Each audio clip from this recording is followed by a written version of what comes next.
Hello everyone, welcome to my kitchen. તો મિત્રો, આજે હું તમારી સાથે શેર કરવાની છું ઘઉંના લોટના લાડવાની રેસીપી। તો આ રેસીપી ખાવાની ખૂબ જ મજા આવે તેવી છે। તો મિત્રો, આ રેસીપી એન્ડ સુધી જરૂરથી જોજો, સ્કીપ બિલકુલ પણ નહીં કરતા। તો મિત્રો, મારી ચેનલમાં હજુ સુધી તમે નવા હોય તો મારી ચેનલને લાઈક કરજો, શેર કરજો, સબસ્ક્રાઈબ કરજો અને મારા આવા જ નવા વિડીયોને જોવા માટે બેલ આઇકોન બટનને પ્રેસ કરજો, જેથી કરીને તમને મારા નવા વિડીયોની નોટિફિકેશન સૌથી પહેલાં મળે। તો ચાલો બનાવવાનું સ્ટાર્ટ કરીએ। તો તમે જોઈ શકો છો કે મેં અહીંયા ભાખરીનો લોટ જાડો લીધો છે। તો અહીંયા મેં 1 કિલા જેટલો લોટ લીધો છે। તમારે જેટલો લેવો હોય એટલો લઈ શકો છો। અને અહીંયા મેં સોજીનો રવો લીધો છે 500 ગ્રામ જેટલો, તે એડ કરીશું।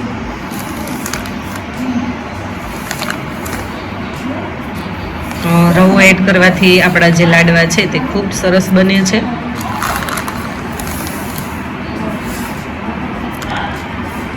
હવે આપણે તેલનું મોણ દઈ દઈશું। 3 ચમચા જેટલું મેં અહીંયા તેલ એડ કર્યું છે।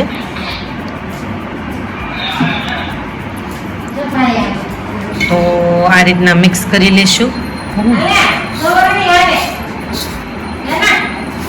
એકદમ સરસ લોટમાં આપણું તેલ જે છે તે ભળી જાય ત્યાં સુધી તેને મિક્સ કરી લેશું।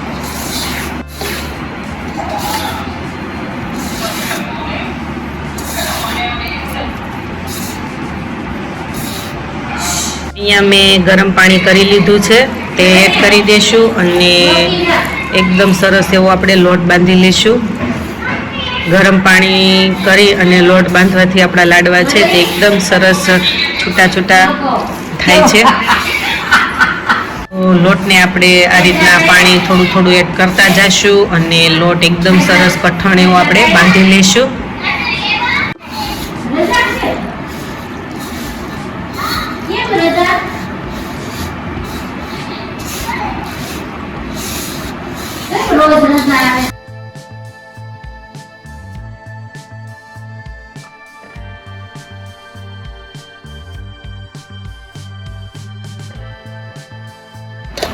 તો તમે જોઈ શકો છો કે આપણો એકદમ સરસ કઠણ એવો લોટ બંધાઈ ગયો છે।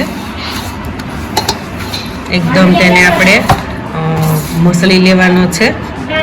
મોટું બાઉલ લીધું છે, તેમાં થોડુંક અધૂરું રહે તેટલું મેં તેલ એડ કર્યું છે અને ફૂલ ગેસની ફ્લેમ ઉપર ગરમ કરવા મૂક્યું છે। તો આમાંથી આપણે મીડિયમ સાઇઝનો લુવો વાળવા માટે લોટ લઈ લેશું। તમને જેવો ફાવે, જાડો કે પાતળો, એ રીતના લેવાનો।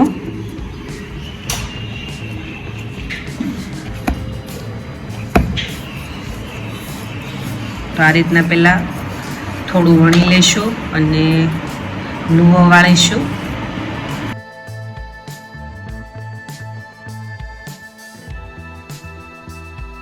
અને આ રીતના વણી લેશું, બહુ પાતળું પણ નહીં અને બહુ જાડું પણ નહીં, એ રીતના વણી લેશું।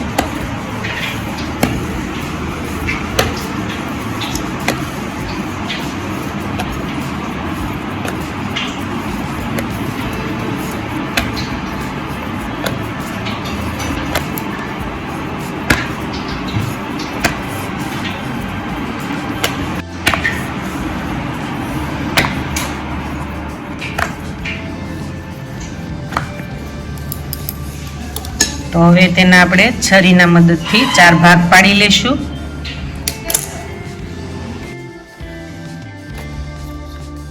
તો તમે જોઈ શકો છો કે આપણું એકદમ સરસ તેલ આવી ગયું છે। તો પહેલા ચેક કરી લેશું। તો હવે આ રીતના આપણા જે મુઠિયા બનાવેલા છે તે એડ કરી દઈશું, રોટલા જેવા। તમે ગોળ પણ કરો તો પણ ચાલે અને આ રીતના વણીને કરો મુઠિયા તો પણ ચાલે।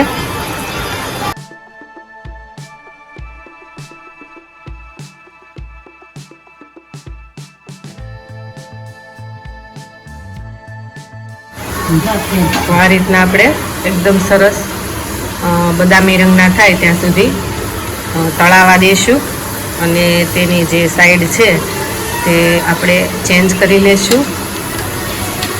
આ રીતના એકદમ આપણે બદામી રંગના થવા દઈશું.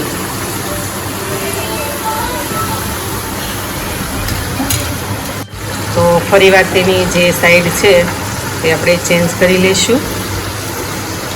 તમે જોઈ શકો છો કે આપણા મૂઠિયાનો રંગ છે તે આવી રહ્યો છે, બદામી રંગનો થઈ રહ્યો છે.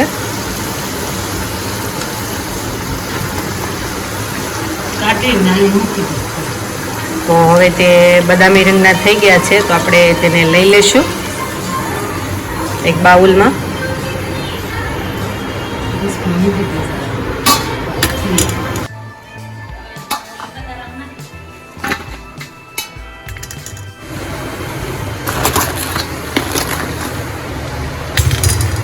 હવે તેને આ રીતના આપણે હાથથી આ રીતના ભૂકો કરી લેશું.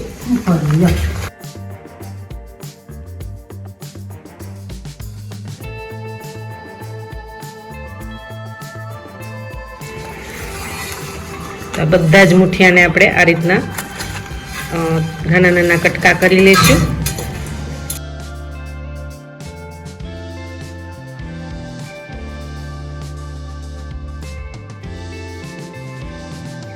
તો તમે જોઈ શકો છો કે મેં હાથના મદદથી આ રીતના મુઠિયાને ભૂકો કરી લીધો છે.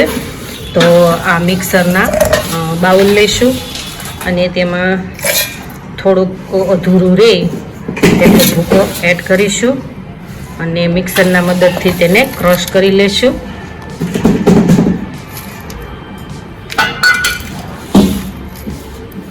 ઉપરનું જે ઢાંકણ છે તે બંધ કરી દઈશું.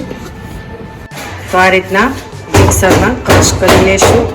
તમે જોઈ શકો છો કે આપણે મિક્સરના મદદથી આ રીતના ભૂકો કરી લીધો છે. તો તેને ઘઉંના ચાયણાથી આપણે ચાળી લેશું આ રીતના. તો અંદર કાંઈ પણ જે આખા ભાંગો મુઠ્ઠિયું રહ્યું હોય તે ચડાઈ જાય. આ રીતના ચાળી લેશું આપણે.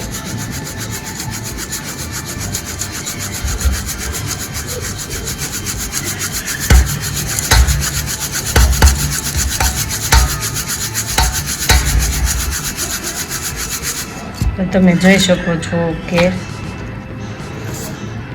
ઉપર જે પણ થોડું ઘણું અધકચરું રહ્યું હોય તે ઉપર રહી જશે અને જે ઝીણું ઝીણું હોય તે નીચે જતું રહેશે.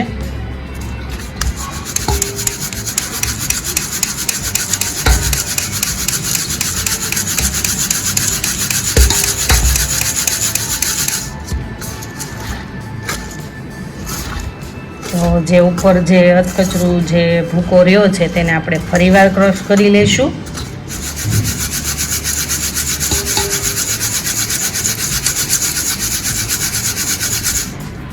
તો તમે જોઈ શકો છો કે એકદમ સરસ લાડવાનો ભૂકો થઈ ગયો છે. તો હવે બધો જ આપણે તાજ ભૂકાને આપણે ક્રશ કરી લઈશું આ રીતના જ.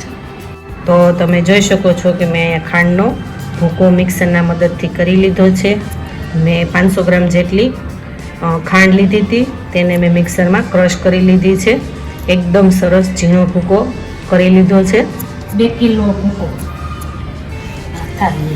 તો હવે તો આપણે આ જે લાડવાનો જે ભૂકો કરેલો છે તેમાં વચ્ચે વચ્ચે એડ કરતા જઈશું, એટલે જેથી કરીને આપણી જે ખાંડ છે તે આપણો ભૂકો થોડો ગરમ છે એટલે તેમાં ગળી જાય અને મિક્સ પણ થઈ જાય. તો આ રીતના મિક્સ કરી લેશું. ચાવતું જવાનું છે અને વચ્ચે વચ્ચે ખાંડનો ભૂકો આપણે મિક્સ કરતા જઈશું અને આ રીતના પ્રેસ કરતા જઈશું.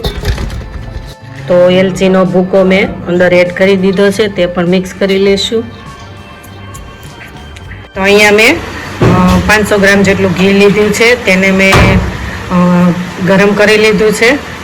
તો હવે આ ઘી જે છે તે ગરમ થઈ ગયું છે, તો તેને હવે આપણે લાડવાના ભૂકામાં એડ કરી દઈશું.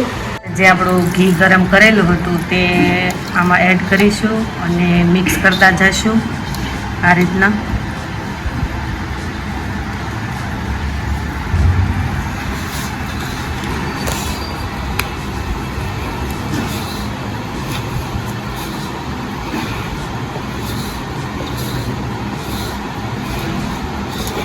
થોડું થોડું ઘી આપણે એડ કરતું જવાનું છે અને મિક્સ કરતું જવાનું છે.